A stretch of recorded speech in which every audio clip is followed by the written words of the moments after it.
Hey friends, we're on episode 11 and today we're going to talk about the rose. And what's neat about it is June is the month of the rose.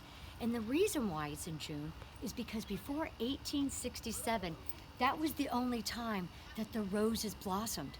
After 1867, the modern rose, the new rose was invented, lots of different hybrids. And so now you have the blossoms all season long in the summer. It's kind of cool, right? These roses have been around since 35 million years.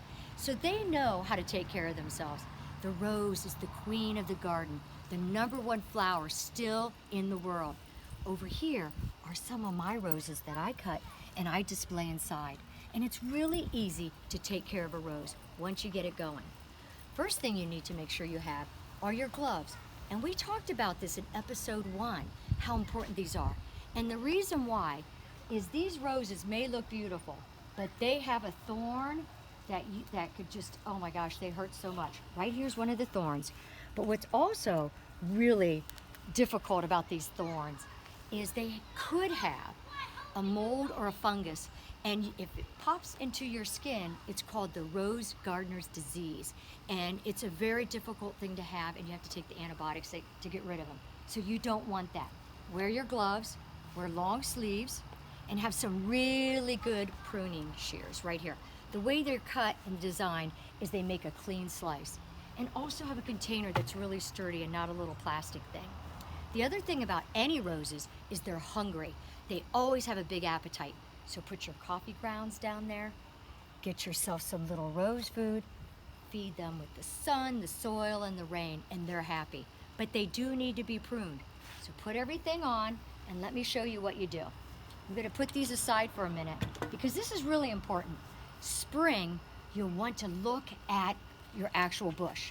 So you take your bush, this is in spring, early spring, and you take off the leaves. You just take them off. You can't hurt these plants. They love it. Think of it when you take off these leaves, like you've been working out all day outside, and you know what? You want to get those dirty clothes off. That's what it is. It's really refreshing for the bush. So we take off these leaves. Now I get to look at this. If it's thinner than a pencil, it doesn't need to be there. So we're gonna take it off. And you cut it at a 45-degree angle right above that nub. There you go. He's out of here. Cut those off. A lot of these are thinner than a pencil. We'll get rid of that. So we do that in the spring. Then in the summer, what you do is after your little rose flowers blossom, you just go ahead and you take these all off. I got my work cut out for me. And they will actually blossom again. So you just take those off.